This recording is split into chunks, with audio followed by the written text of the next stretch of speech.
حدیث پاک میں آتا ہے اگر تم اللہ پر توکل کرو جیسا کہ توکل کرنے کا حق ہے، اللہ تمہیں ایسے روزی دے گا جیسے پرندوں کو روزی دیتا ہے۔ کبھی امیجن کیا آپ نے پرندوں کو روزی کیسے ملتی؟ یہ حدیث میں ایسی اچھا ہو سکتا ہے انسانوں کے بارے میں فرمایا جاتا، نبی پاک فرما دیتے، جانوروں کے بارے میں فرماتے، پرندوں کے بارے میں کیوں فرمایا؟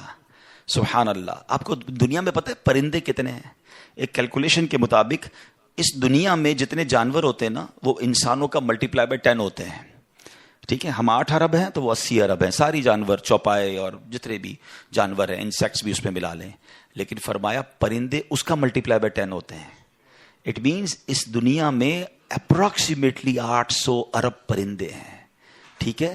800 ارب پرندے روز کہاں سے کھاتے ہیں؟ کوئی سپلائی لائن کو جا کے ان کو درختوں پہ پہنچاتا ہے؟ کسی گھونسلے میں کوئی آپ نے کبڈ دیکھی، کسی گھونسلے میں آپ نے کوئی سٹاک دیکھا کہ جناب یہ کل کا چارہ ہے، یہ رات کا چارہ ہے، میرے چھوٹے چھوٹے بچے ہیں اس کے لیے چارہ ہے؟ Nothing else. ہر پرندہ 800 ارب پرندے اپروکسیمیٹلی روز صبح فجر کے بعد بھوکے نکلتے ہیں، اور جب شام اپنے گھونسلے میں آتے ہیں تو سب کا پیٹ بھرا ہوا ہوتا ہے۔ سب کو کون کھلا رہا ہے؟ کوئی تو ہے جو نظام ہستی چلا رہا ہے، میرا خدا ہے۔ ایمان لاؤ نا، توکل کرو۔ جب پرندوں کو 800 ارب پرندوں کو روزی دے سکتا ہے، ارے میں اور آپ اشرف المخلوقات ہیں، میں ٹینشن ہی نہیں ختم ہو رہی کال کرو تھی نو ہے، سال بعد کیا ہوگا، بچی کی شادی کیسے ہوگی، میرے کاروبار کا کیا ہوگا، ارے مارکیٹ ڈاؤن ہو رہی ہے، ڈالر اوپر ڈالر نیچے، اسی ٹینشن میں مر گئے۔ یار جو رب چونٹی کو کن اور ہاتھی کو من دے سکتا ہے وہ اس نے مجھ سے بھی وعدہ کیا ہے۔ سیکھو نا حضرت ابراہیم سے، کاش یہ توکل نصیب ہو جائے۔ تھوڑی ایج اور بڑھتی ہے، آپ نے ایک بار ایک بڑا کمال کا منظر دیکھا کہ ایک بندے کو سمندر میں اس کی ہلاکت ہو گئی، سمندر میں وہ ڈوب کے مر گیا، مچھلیوں نے کھایا اس کی باڈی کو، تھوڑی دیر بعد اس کی لاش سمندر کے کنارے پہ آئی، تو پھر جانوروں نے کھایا، اس کے بعد دیکھا کہ پرندے آئے، پرندوں نے بھی اس کی باڈی سے کھایا۔ آپ کے ذہن میں خیال آیا کہ یا اللہ یہ بندے کو قیامت کے دن تو کیسے اٹھائے گا؟ ایمان تو تھا مگر اس کی باڈی کے اجزاء تو 3 الگ الگ مخلوقات کھا گئی، اور قیامت کے دن یہ واپس کھڑا ہونا ہے اس نے۔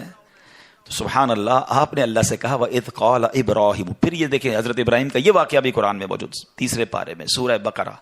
آپ کہتے ہیں وَإِذْ قَالَ إِبْرَاهِيمُ رَبِّ أَرِنِي كَيْفَ تُحْيِي الْمَوْتَى۔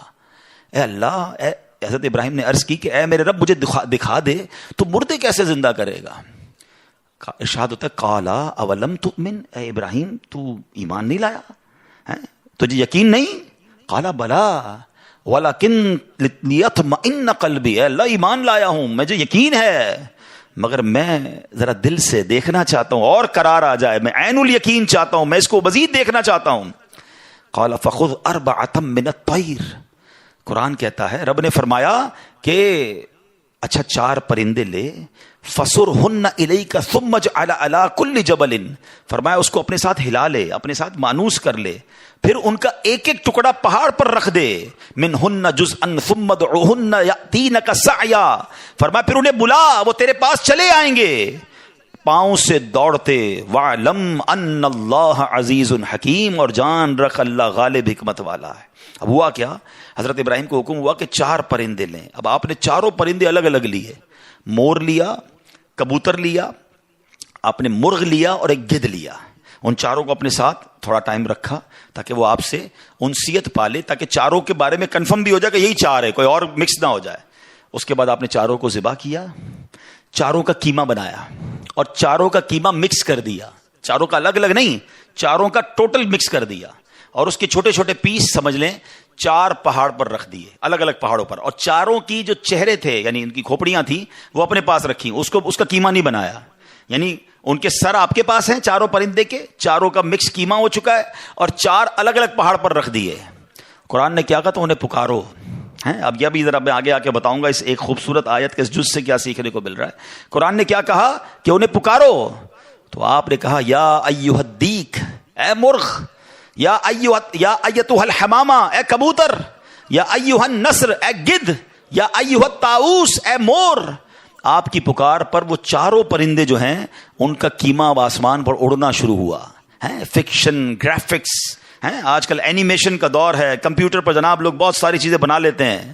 سنو 5000 سال پہلے قرآن میں یہ واقعہ موجود ہے کہ کیا ہوتا ہے، ان چاروں کا کیما اڑتا ہے، اور اب جس کا مرغ کا ہے وہ مرغ کی طرف، مور کا ہے تو مور کی طرف، کبوتر کا چاروں کے جسم پورے کمپلیٹ ہوتے ہیں، سر نہیں ہے، سر تو آپ کے پاس ہے نا، وہ چاروں پرندے بغیر سر کے دوڑتے ہوئے آپ کے پاس آتے ہیں، زندہ ہو جاتے ہیں مگر سر نہیں ہے، قریب آتے ہیں تو حضرت ابراہیم نے ان کا سر جو ہے وہ واپس ان کے پاس لگا دیا، سب سر بھی ان کا لگ گیا، آ کر دانا چگنے لگ گئے۔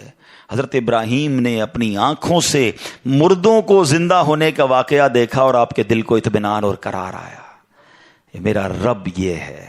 کیسے ہیں کہتے ہیں کسی کو شیر کھا جائے، کسی کو مچھلی کھا جائے، کسی کی سمندر میں موت آ جائے، معاذ اللہ کسی کے پرخچے اڑ جائیں، کوئی آگ میں راکھ ہو جائے، میرا رب چاہے تو سب کو دوبارہ جسم ان کی تمام باڈی کو پھر کریٹ کرے گا اور وہ قیامت کے دن جمع ہوں گے۔ حضرت ابراہیم نے یہ اپنی آنکھوں سے دیکھا۔ حضرت ابراہیم علیہ الصلوۃ والسلام کے اس واقعے سے کیا سیکھنے کو ملا؟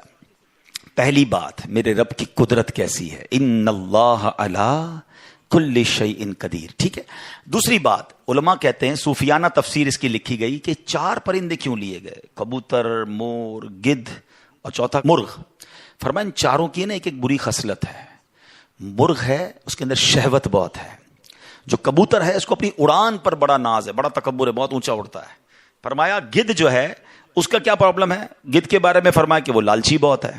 اچھا، پھر اس کے بعد ایک اور پرندہ ہے مور، اس کو اپنی خوبصورتی پر بڑا ناز ہے، وہ خوبصورتی کی وجہ سے بڑا پراؤڈ فیل کرتا ہے۔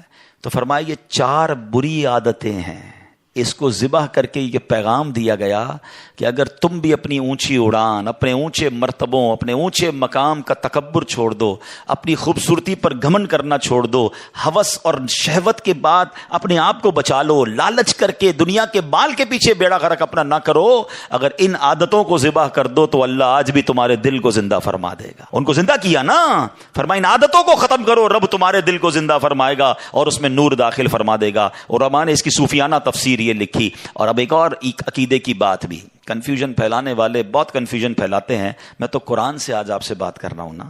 اللہ نے کیا کہا کہ انہیں پکارو، وہ تو دنیا میں نہیں تھے، پرندے مر چکے تھے، کیما بن چکا ہے، کیما بنے ہوئے پرندوں کو رب کہہ رہا ہے پکارو۔ حضرت ابراہیم نے کیسے پکارا، یا ایھا الدیک، یا ایتھا الحمامہ، آپ کبوتر کو پکار رہے ہیں، آپ گدھ کو پکار رہے ہیں، قرآن کہہ رہا ہے پکارو اور نبی پکار رہے ہیں۔ آج کسی کو نہ جانے یا رسول اللہ سے پرابلم ہو جاتی ہے، کسی کو یا غوث پاک سے یا پرندوں کو پکار رہے، قرآن کہہ رہا ہے، تو اس کا مطلب دنیا سے اگر کوئی چلا بھی جائے تو اس کو پکارنے میں کوئی خدا نہ خواستہ پرابلم نہیں ہے۔ اللہ سمجھ کے تھوڑی پکارتا ہے کوئی، اللہ کے بندے سمجھ کر ہی پکار رہے ہیں نا، اللہ کی مخلوق سمجھ کر پکار رہے ہیں۔